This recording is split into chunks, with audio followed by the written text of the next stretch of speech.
સુરતમાં શિક્ષણ વિભાગના નિર્ણયથી શિક્ષકો અને વિદ્યાર્થીઓની મુશ્કેલી વધી છે। બદલી કેમ્પ અંતર્ગત કેટલાક ગુજરાતી માધ્યમના શિક્ષકોને ઉર્દુ અને મરાઠી માધ્યમના બાળકોની શાળામાં બદલી અપાઈ છે। બદલી કેમ્પમાં ભાષા ન જાણતા શિક્ષકોને ઉર્દુ અને મરાઠી માધ્યમની શાળામાં મૂકવાને લઈને શિક્ષકો અને વિદ્યાર્થીઓ બંને માટે મુશ્કેલી ઊભી થઈ છે। આ નિર્ણયનો સુરત જિલ્લા શિક્ષક સંઘ સહિત અન્ય સમિતિઓ દ્વારા વિરોધ કરવામાં આવ્યો છે। ટાટ શિક્ષકોએ જિલ્લા ફેરબદલીનો વિરોધ કર્યો છે।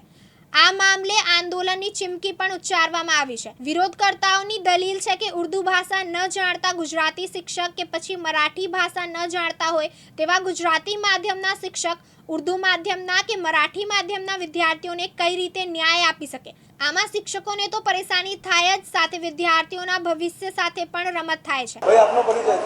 મારું નામ દિનેશ વાઘ, મહામંત્રી રાષ્ટ્રીય શૈક્ષિક મહાસંઘ સુરત મહાનગર। કઈ જગ્યા પર શું કાર્યક્રમ છે આજે શાળા ક્રમાંક 338 જાંગીરાબાદ ખાતે એચટાટ મુખ્ય શિક્ષક જિલ્લા ફેરબદલીનો કાર્યક્રમ છે। અચ્છા, આ કેમ્પનો વિરોધ શિક્ષકો દ્વારા કેમ કરવાનો?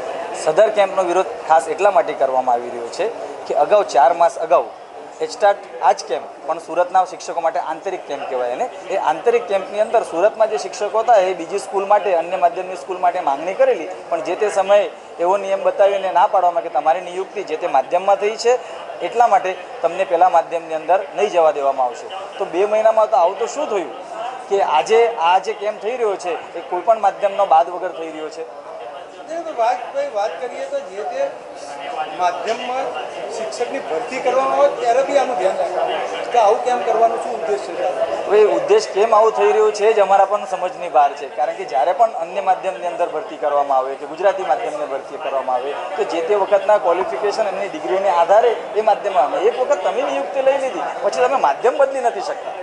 તો આ કેમ્પમાં આવું તો કઈ રીતે આ નિર્ણય લેવામાં આવ્યો હોય એનો જ અમને એક વાંધો પડેલો છે। વાત કરીએ તો આ પરિપત્ર ક્યારે આવ્યો અને આ પરિપત્રમાં બદલાવ ક્યારે આવ્યો? આમ તો આ જે બદલી કેમ્પ હતો એ અંગેનો પરિપત્ર 4મી તારીખે થયેલો હતો અને 16મી તારીખે કેમ્પ હતો, પણ એ કેમ્પ કઈ રીતના કરવો એ અવઢળ હતી। તો અમે જે તે સમયે વિરોધ નોંધાય કે ભાઈ કેમ્પ કરવું હોય તો તમારે અગાઉના જે કેમ્પ થયા છે એ પ્રમાણે માધ્યમ મુજબ જ કરવાના રહે થાય છે। અમને કીધું કે ના, એ રીતના નહીં, હાલ તો માધ્યમ વગર કેમ્પ કરવાની સૂચના છે, પણ કે અમને લેખિત આપો આવી કોઈ સૂચના હોય તો। એ સૂચના ગઈકાલે મોડી રાત્રે આવી કે ભાઈ કેમ્પ જે થવાના છે માધ્યમના બાદ વગર થશે। આનાથી બાળકોને શું તકલીફ પડશે? આમાંથી બાળકોને તો મુખ્ય તકલીફ બાળકોને જ પડશે। બાળકોને તકલીફ એ પડવાની છે કે મુખ્ય શિક્ષક છે એ શાળાનો આત્મા હોય છે, એ શાળાનું સંપૂર્ણ વહીવટી શૈક્ષણિક સંચાલન છે બાળકના વિકાસનું એ બધા મુખ્ય શિક્ષક જ કરતો હોય છે, કારણ કે બાળક સાથે એના વાલી સાથે જે તે ભાષામાં એને સમજ પડે એમાં વાત કરવાની છે। નાના નાના બાળકો છે, બાલવાટિકામાં 1લા ધોરણ 2જા ધોરણ, હવે અન્ય માધ્યમના મુખ્ય શિક્ષકને એ બધું કરવામાં તકલીફ પડશે, બાળકોને પણ એ બધી વસ્તુ સમજવામાં તકલીફ પડશે। સાક્ષી મુખ્ય શિક્ષકને 18 તાસ પણ લેવાના હોય છે, તો એ માતૃભાષા જ નહીં આવડશે અને જે વિષયમાં એમને સ્નાતક અનુસ્નાતક કર્યું હોય એના પીરિયડ કઈ રીતના લઈ શકશે?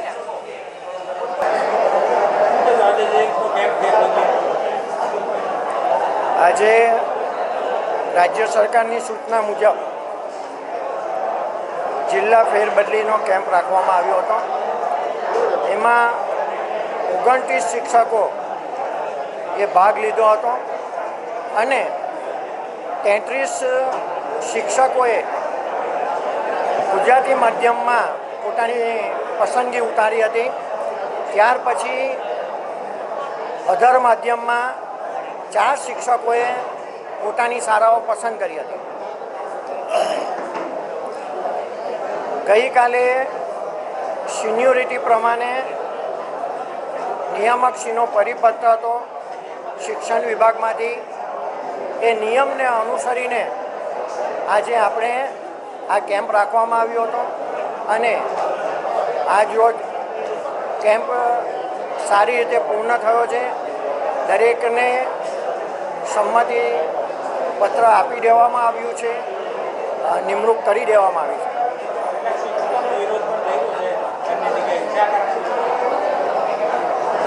આ રાજ્ય સરકારનો વિષય છે। રાજ્ય સરકારની સૂચના મુજબ કેમ્પ કરવામાં આવ્યો છે, એમાં કંઈ જ ખોટું નથી। જે સિનિયોરિટી પ્રમાણે જે માધ્યમ ગુજરાતી માધ્યમમાં આપણી પાસે જે જગ્યા ખાલી હતી એ 33 જગ્યા પર ગુજરાતી માધ્યમના જ શિક્ષકોને એચતા શિક્ષકોને મૂકવામાં આવ્યા છે. ત્યારબાદ જે અધર માધ્યમનું હતું તે 33 પછી જે 7 બાકી રહેતા હતા, 6 બાકી રહેતા હતા, એમને પોતાની સંમતિથી અધર માધ્યમ પસંદ કર્યું છે.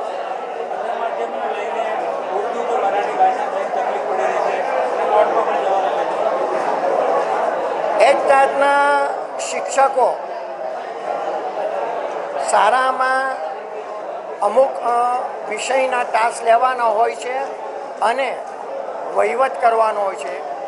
દરેક શાળામાં ગુજરાતી, અંગ્રેજી અને હિન્દી વિષય હોય જ છે. એટલે એમાં ઉર્દૂ હોય, હિન્દી માધ્યમ હોય કે અંગ્રેજી માધ્યમ હોય તો એમાં કોઈ તકલીફ પડતી નથી. સાબિર સૈયદ, દિવ્યાંગ ન્યૂઝ, સુરત.